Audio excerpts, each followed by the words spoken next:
Hello, everyone. This is the next episode, episode 3 of the Open Run podcast by Derek Lavelle. I am your host, obviously, Derek Lavelle. And in this episode, we are just going to be talking specifically about the Brooklyn Nets, the greatest real life drama show that's out right now on television, the Brooklyn Nets. In case you were sleeping under the rock the last few days, or at least the last 24 hours, head coach Steve Nash was fired yesterday from the Brooklyn Nets. They did it very politely. They did it very kindly, saying that they mutually parted ways. Where in all reality, for all of us that's ever been employees, that was your boss telling you, listen, we can fire you, but we really like you. So we'll allow you to have some dignity to walk out the door and allow you to say, hey, I quit and they wanted to fire me. So we mutually parted. But in reality, if Steve Nash wanted to stay, they were going to fire him. Now, rumors has it, looks like it's pretty much set, seal, and delivered that Ime Udoka is going to replace him. So now this Nets team that lost last night, blowing a double-digit lead to the Chicago Bulls. They are the worst defense in basketball. Yes, I know statistically they're currently ranked 28th in the league, but as a current season Nets season ticket holder, I am telling you, if you are the opponent, you are somebody on your team's getting a season high. That's just a fact. Everyone, Benedict Mathurin got his career high Saturday night.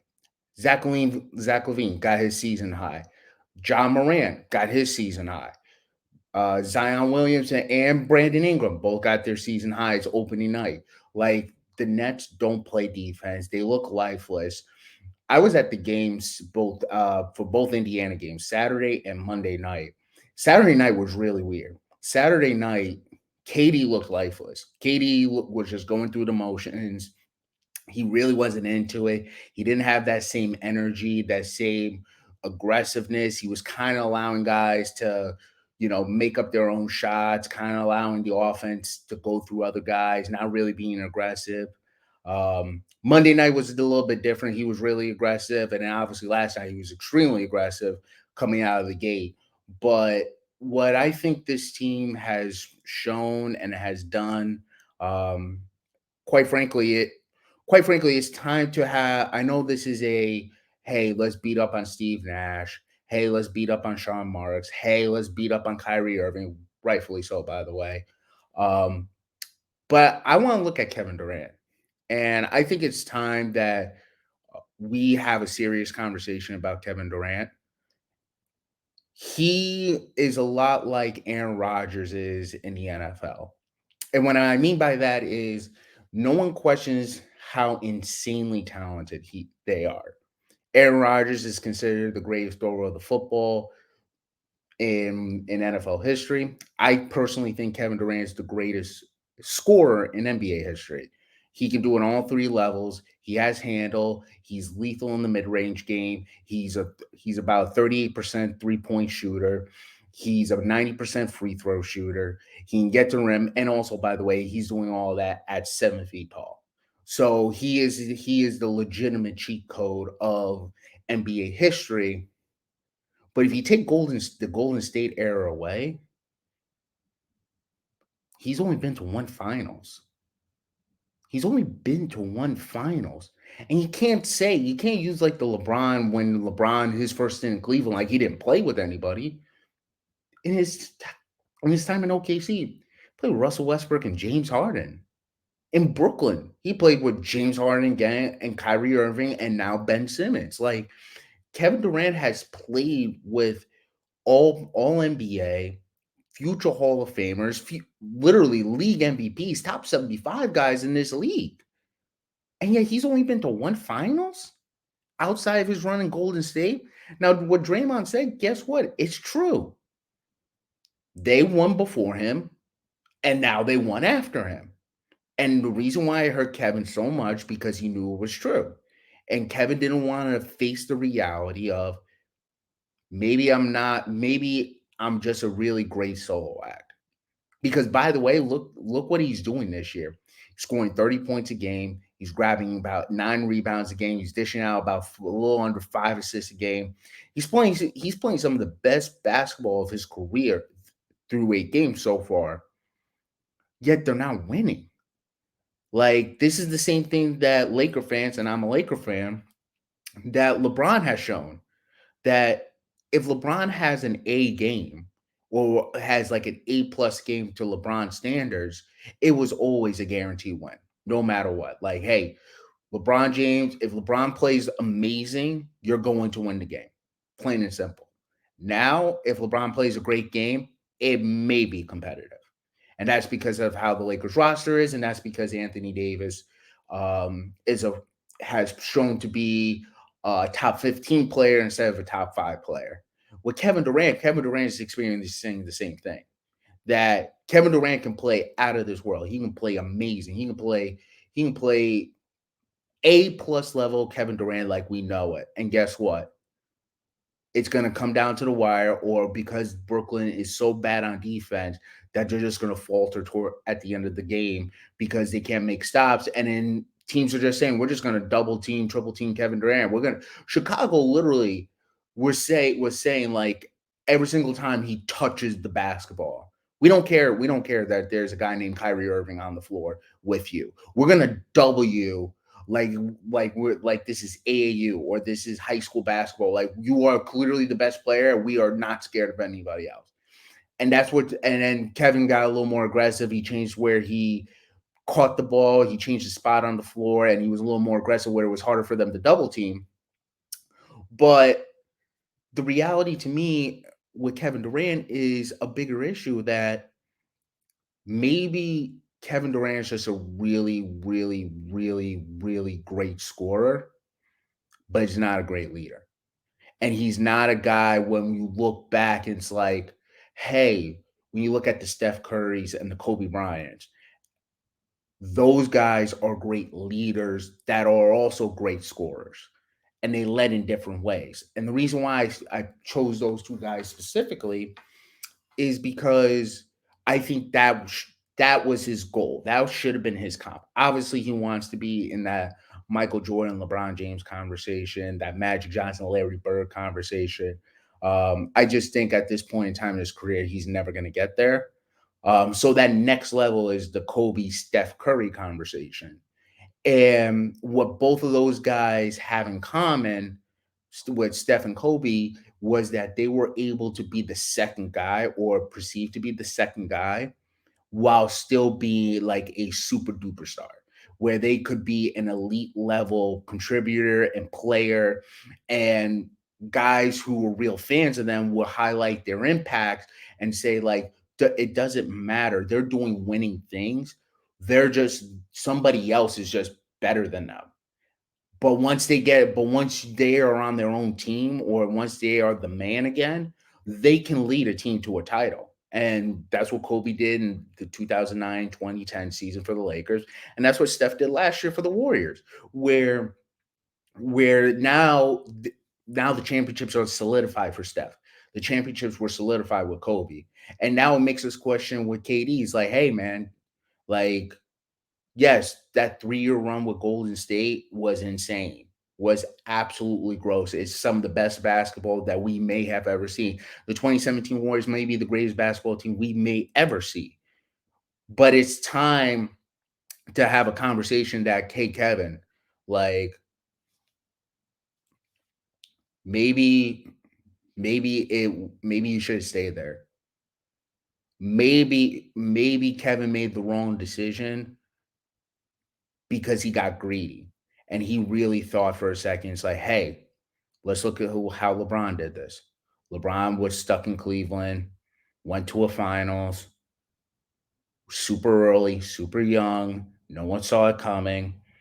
And then after that, the talent around him kept failing him no matter what, through injuries, through coaching, through just the pure talent on the team. And we kept losing to what the outside world thought was inferior teams. But when they got on the court, they were better for those 7 games. And he goes to Golden State like LeBron went to Miami. Now, I don't want to relitigate that because people have different opinions on it.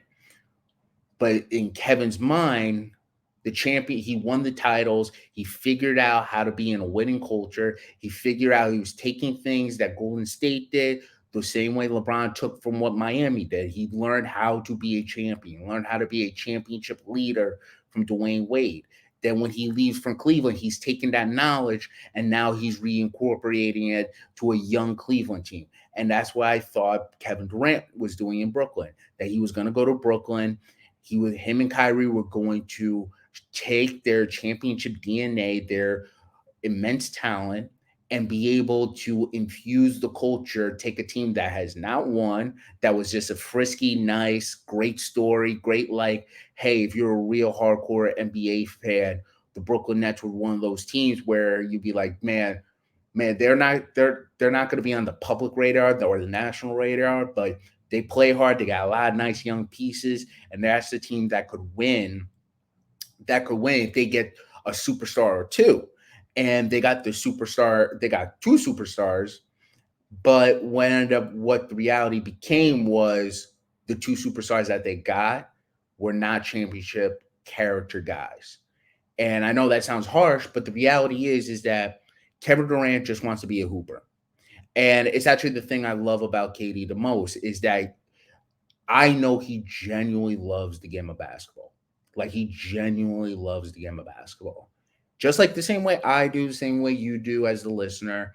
He is the guy that all he wants to do is just pick up a basketball and go shoot somewhere.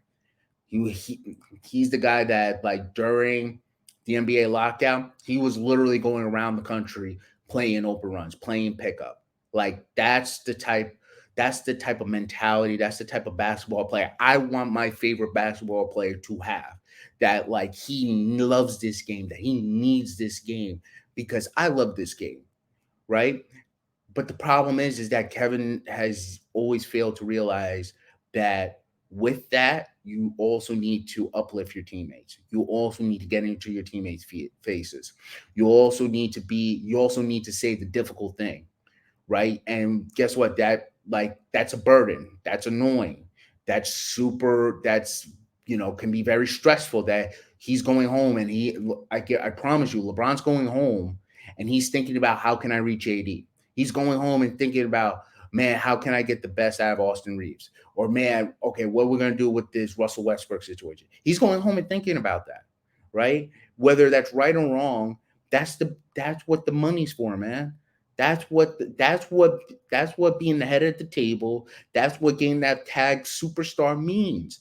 You have to go home and you have to think about it. You have to come to the gym every single day and figure out, hey, what do I got to do to get the best out of Ben Simmons? Hey, what do I got to do to get the best out of Royce O'Neal? And not show up and say, hey, I'm gonna be Kevin Durant. I'm gonna show up. I'm gonna hoop. I'm gonna do my thing, and then the rest of y'all just score do what you got to do. Because the reality is that Kevin Durant should have just stayed in Golden State. And by staying in Golden State, think about how many titles they win. They would have racked off at least. We definitely know they won last year because the Warriors won without him last year. They might have won the year before because Steph had his best season statistically he won the scoring title. He was fringe MVP candidate, and Kevin Durant literally was a half a shoe size away from defeating the team that won the title in the Milwaukee Bucks. So if you have those two guys playing at their absolute apex, and then you have Draymond, and you have some guy, and then they find some veteran guys to kind of fill the Clay minutes, then guess what? They won. So they're already back to back titles, and now all of a sudden Steph has 5, KD has 4. Now we're in a whole different conversation. Now we're in a whole different universe, right? Because now KD just titled LeBron. Now Steph just surpassed LeBron. Does KD get 2 more Finals MVPs to make it 4? Now he's in a exclusive club where it's just him, LeBron, and I think Jordan and I think Kareem as the only guys to win 4 or more Finals MVPs in their career. So right there, the public perception of KD completely changes.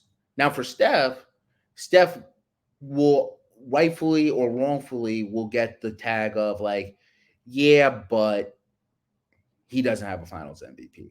Now we could play the scenarios like, hey, maybe he wins one here or there, maybe he has a moment. But I think having KD in the room or KD on the court, I think was always going to be the yeah, but for Steph. So I definitely know, and Steph will never admit this, and I don't think, and rightfully so, because it kind of takes away the amazing teammate award if he kind of publicly says like, "Yeah, I don't want KD because I like having all the credit where you guys took away all the credit, even though I won the title before him, and now I just won one after him." But it definitely has helped him legacy wise because now he's a guaranteed top 10 all time player. And KD, I think to a man or to a person, we all agree KD's a better basketball player than Steph. And I love Steph. Steph's my second favorite basketball player of all time behind Kobe. But there's no way in hell that I'm gonna take Steph Curry over Kevin Durant. There's just no way. But for the course of their careers and seeing for 82 games through the playoffs, through the highs and lows of an NBA grind, I want Steph over Kevin Durant. Plain and simple. But as a pure basketball player, no, Kevin Durant's a better pure basketball player because he plays both ends of the court and he's 7 feet tall. But the guy to pick to start my franchise between those two, no, it's Steph all day because Steph is the calming force that allows like this Jordan Poole Draymond situation. He allows to calm the waters because I have faith and belief that it might be rocky and they're 0-4 right now this season on the road and they're off to a slow start. But I believe that they can get it together because Steph's on that team and because he has the backing of Steve Kerr and Bob Myers and Klay Thompson, right? And so they have the right personalities because Steph's personality is the driving force, a la like Tim Duncan. Tim Duncan, it didn't matter what was going on in San Antonio. Tim Duncan's personality was always going to be indebted into that organization because he was the calming force. Pop can lose his mind all single day. You lose it during the press conference on the court. But as long as Timmy had that calming force, the Spurs were always going to be fine. The Spurs were always going to win 50 games, and the Spurs were always going to be in title contention as long as Tim Duncan was on the roster and playing at a high level. So with Kevin Durant, I think Kevin Durant needs to look in the mirror and have a real conversation. Do I stay here and fight it out? And by fighting it out, I can really change my legacy because my legacy can go from top 15 player all time, one of the greatest scorers in NBA history, to one top 10 player all time, maybe top 8 because people can make the argument, and the greatest scorer of all time. Because people need to understand that if Kevin Durant never wins a title for the Brooklyn Nets and he hops somewhere, where he gets traded somewhere, I hate to say like it's just gonna be a reality. People are gonna say he's a bandwagoner because if you bandwagon a title with the Warriors and then you go bandwagon on another, whether it's a young up and coming team like the New Orleans Pelicans or the Memphis Grizzlies, where Kevin Durant defenders will sit there and say, like, hey, they never won a title, they weren't close. It's like, yeah, but that was a loaded roster. And they like if you have somebody like Zion or John Moran and you pin him with Kevin Durant, like that's jumping ship. Like let's not play the let's not act like people were born last night.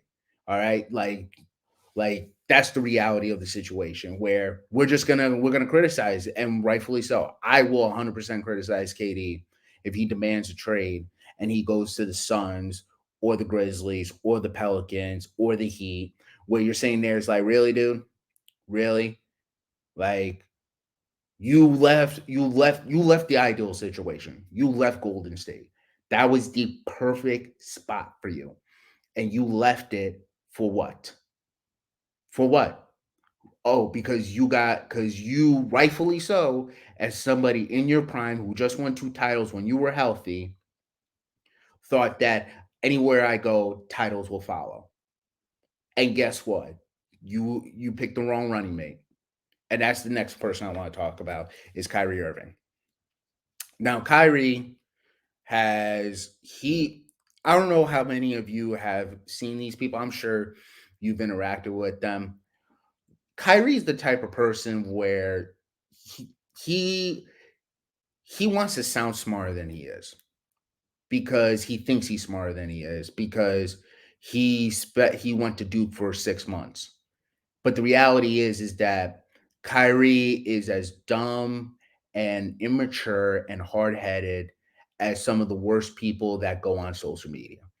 Because the fact he that he has yet to realize that his platform, that in one moment, in one breath, he says he has an influence, he has an army to back him, that he wants to make a difference in this world, that he feels like he's on a platform to make a difference in this world.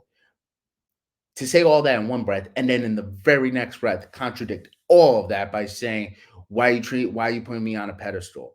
Why are you making me like seem like I have more power? Why do you think I have all these influencers? Why do you think my voice matters? It's like it's really mind numbing, but it really highlights why Kyrie is this generation Stephon Marbury. And Stefan, who is from New York City, went to Lincoln High School, New York City legend. Obviously played for the Timberwolves, the Nets, the Knicks, um, the Suns. The problem at it came really quick for Stefan towards the end. Like I was watching the Netflix documentary that, ironically enough, Kevin Durant's production company did, and you fail to realize that he was only in the league for 14 years. Now, 14 years is a very long time, very productive career, but he was in China by 2010. And he was and it was like he was done in the league by like 2009. They just didn't cut him yet.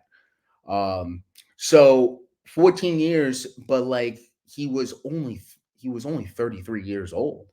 That's the thing that you forget, was that he was still relatively young, especially when you've seen guys like Steph, KD, guys who are in their mid 30s. I mean, LeBron being almost 40 and balling the way he is right now. Like you forget like how young he was and that he was out of the league. Now it was for a completely different reasons than Kyrie's, but Kyrie's going down that road. Kyrie's going down the road that next year he's playing in China. Next year he's playing overseas because I don't know how as an organization, as a fan base, you can pridefully say we're going to give this guy 3 years, 120 million or 110 million or 100 million dollars this upcoming off season, and then your fan base is going to be happy. Because those comments, and it's not just the comments about him backing and not standing and not realizing the error of his ways, not realizing what he was doing was promoting a movie that had anti-Semitic values and beliefs. What was really concerning was the fact that he was so hard-headed and that he was almost childlike abrasive. Like when the media that Saturday night was asking him questions, it was like he was a child. It was like, if you have a kid and you saw your kid take a cookie out of the jar and you go, hey, dessert's not till after dinner. Put the cookie back. And they're like, no, I didn't take the cookie. It's like, I literally saw you take the cookie. No, I didn't. And then you're just like, wait, whoa. Like, wait, no, like, wait, do you believe that you really didn't take the cookie? I literally saw you take the cookie. Like, what's going on? But like, that's a child. That's a child that has to learn, you know, the life lesson of like, hey, sometimes it's okay to admit when you're wrong. You just gotta own it, take your medicine, and then be apologetic, and then learn from your mistakes. The problem with Kyrie is that he has made so much money in his career, so much money in his life, that now he has all these yes men around him, especially when it comes to social media. And guess what's happening? He's becoming abrasive. He's becoming difficult to work with. He's becoming almost egomaniacal when it becomes to his beliefs. And the reason why I find this really concerning from a basketball standpoint is that literally people forget 2 days after Steve Nash got hired, Kyrie Irving and Kevin Durant go on Kevin Durant's podcast and they talk about Steve Nash. And when they talk about Steve Nash, um, they talk about how the coaching could be done by anybody, right? The coaching can be done by, it could be Kyrie one day, it could be Nash the next day, it could be Kevin the next day, it could be Jock Vaughn. And I'm sorry, like if you go to your job and they hire a new boss and all your coworkers are saying, yeah, well, every it's a team effort. But like, one day I could be the boss, you could be the boss, the boss could be the boss. It's just like you're already setting the tone that we're just gonna undermine you when we feel like we're gonna ignore you. Like we're gonna undermine you. Yeah, when we don't agree with what your philosophy or what your vision is, we're not gonna listen to you. We're just gonna do our own thing. And that's what Kyrie did. And that's why I believe the whole roster did, and Kyrie set the tone. Kyrie set the tone, and what was the problem was is that Nash is not the right personality for that team. Now, I don't think any coach is the right personality for that team. Maybe a Doc Rivers, maybe a Greg Popovich, somebody that has real stature, someone that has real respect, not just with the NBA, but in the media, where it's just like if you f up with him, we're blaming the players, we're not blaming the coach, right? Nash was a first time head coach, even though he was a two-time league MVP, all-time great basketball player, basketball Hall of Famer. He was still a first time head coach. And so when you're a first time head coach, guess what? You're just going to make some mistakes because you got to learn. You got to learn on the job. Look at Jason Kidd. It took him to his third pit stop as a head coach to kind of figure things out, right? Where in Brooklyn, literally the Brooklyn Nets hired Jason Kidd right off the streets after he was done playing. And he made a lot of mistakes. Then he goes to Milwaukee, made a lot of mistakes, right? Then he kind of gets, he gets his medicine. He gets, people get their body blows in about how bad of a coaching job Jason Kidd did. Mike Budenholzer comes into Milwaukee. They won 60 games back to back season. And people are just saying, look, the incompetency of Jason Kidd as a head coach. He goes to LA, kind of like reinvigorates himself. He learns from his mistakes, wins a title, and then he gets the Dallas job. And then his first year with the Dallas Mavericks, they go to the Western Conference Finals, right? So people need time, right? Like this is a hard profession. Coaching is hard. Anything that has the high intensity, high stress level, like NBA head coaching does, guess what? You're gonna need some time, right? You're gonna need some time. You need to make some growing pains. Unfortunately, there are certain circumstances. Coaching the Brooklyn Nets, coaching the Los Angeles Lakers, like you're not gonna get a grace period, right? It's high velocity, high intensity. You better hit it out of the park, or you're going to be the first coach out the door. Or you're going to be on the trading block. Like that's the reality of the situation. So with that being said, with Kyrie, is just that I don't know if Ime Udoka is going to be the right man for the job, because I don't know why any coach can coach this team, to be honest with you. Because when in one corner you have Kevin Durant, who's just going to do his thing. Kevin Durant is just going to show up, play basketball, and be a professional. And then in the other corner, you have somebody like Kyrie who's going to contradict everything you say. It does not matter if those 14 other players agree with what you say. Kyrie's going to be the one person to be like, I don't know, maybe we should do it like this. And the problem is, he is so beloved and beloved within not just his locker room, but within the league, that it's hard to alienate that guy. It's hard to be critical of that guy because then you become divisive. Then all of a sudden you split the locker room. And then guess what happens? Like guess what? It's a lot easier to get rid of you than it is to get rid of Kyrie Irving, right? So you have that, and then you have and we haven't even touched the Ben Simmons saga because he does not want to shoot. He does not want to shoot, does not want to score. He's not looking at the rim. It does not matter if there was a point where he literally got the ball. I think it was against the Pacers Saturday night. He got the ball 2 feet from the basket. 2 feet from the basket. Has a little man on him. I think it was Buddy Hield. Just didn't want to shoot. Literally was looking to pass out. And that moment I realized, I was like, because I was with somebody, and I realized in that moment, I was like, yep, this is a problem. Like this is a real problem because it's it like it's one thing to just keep shooting and missing because then you can work on your form, your fundamentals, just your touch around the basket. If you just have just the inability psychologically to just have the release the ball towards the basket when you have the clear size mismatch, it's all between the ears. And I know they're saying because he missed last night's game that he had the last two games actually with back tightness.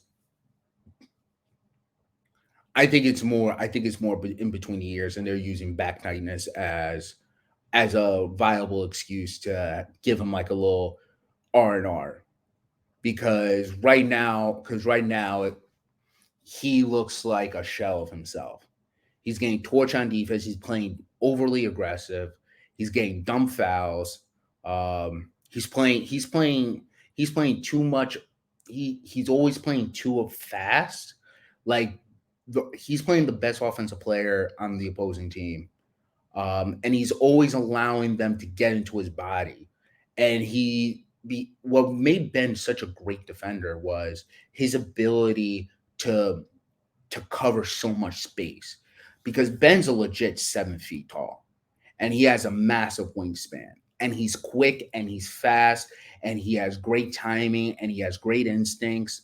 But the problem is that what because he's missed so much time because he missed all of last season, his timing rhythm on the defensive end hasn't caught up yet. So he's getting cooked by all these defenders because they're playing over he's playing overly aggressive and they're getting by he's getting cooked by these defend offensive players because they're going by him because they're getting up in the air because he's not back into the rhythm, he's not back into his his tendencies as a defender. So I just think that they're using this time period to give him a little R&R, let him recover, let him rest, let him try to get psychologically locked back in. Um, but this is a mess. This is a mess. This is an absolute mess. I actually cannot believe Ime Udoka is actually going to be the head coach of this basketball team. Like, this is Kardashian. I don't think the Kardashians could think of this. I really don't think none of the Kardashians could sit in a room and be like, hey, let's map this out, right? Our best player, our best player demands a trade over the summer, demands the coach and the GM to get fired. The ownership backs the GM and coach. Everyone comes back begrudgingly. Then 4 games into the season, our second best player who's been anti-vax, who missed all of last season, who took personal days during the season, is gonna now promote an anti-Semitic movie. Then get that a few days later, fire the head coach. What about 4 hours before the game? 4 hours before tip off, you fire the head coach. And that has all been within 8 games. And we still have, let's do some quick, we still have way too many to go. It's going to be a long season if you're a Brooklyn Nets fan. It's going to be rough. It's going to be extremely entertaining, though, for season ticket holders. I'm telling you right now, as a season ticket holder, I am definitely entertained. This is worth the price of admission because, man, those tickets were expensive. I was really, really lucky, really fortunate. Kevin Durant's playing at an MVP level. Unfortunately, the rest of the team sucks. Now, maybe Ime Udoka can bring some toughness. Maybe he could bring some a defensive mentality. But like I said earlier, it's all based on how the guys in that locker room believe. The guys in the locker room, it's all on them. It's on Katie, Kyrie, Ben Simmons, specifically those three guys, because those three guys make the most money, and those three guys are supposed to be the best players on the team. They gotta buy it. They gotta buy it. Now, to Kyrie's credit, I'll give Kyrie this. So far this season, he's been giving effort on the defensive end. He hasn't been playing good defense, but he's been giving effort. Kevin Durant's actually been playing really good defense. He's been a great rim protector. He's been having some really great blocks on some guys that have been trying to dunk on him. But as a collective unit, they specifically at the guard, because Royce O'Neal, Kevin Durant, and Ben Simmons, that's a good front line defenders. The problem is the guards. And whether it's Kyrie and Seth Curry, whether it's Kyrie and Joe Harris, like it's just gonna be a real difficult um it's just always gonna be a difficult matchup for the Nets to defend basically a league that's filled with dynamic guards. And so they're forcing Ben and Royce O'Neal to guard the best guards in the league, which is putting the wings and the frontline guys in basically baby mode because they're just destroying the Nets on the glass. And that's what's happening because Ben and Royce O'Neal have to, guess what, guard the perimeter that's taking them away. Kevin Durant's got to guard the perimeter, it's taking him away from the basket. So now Claxton is the only one, is a man on an island. They're getting crushed on the boards. So right now, it hasn't been confirmed that Udoka is going to be the next head coach, but it's heavily rumored. Obviously, we there's a lot there to unpack, um, which I'm not going to get into because we're already 40 minutes in, and I'm sure you're sick and tired of hearing me talk. So I'm going to end it there. So the Open Run podcast will be released every Tuesday and Friday nights, wherever you get your whatever you get your podcast. Please like and subscribe. This is Derek Lavelle, and I'll talk to you guys Friday night.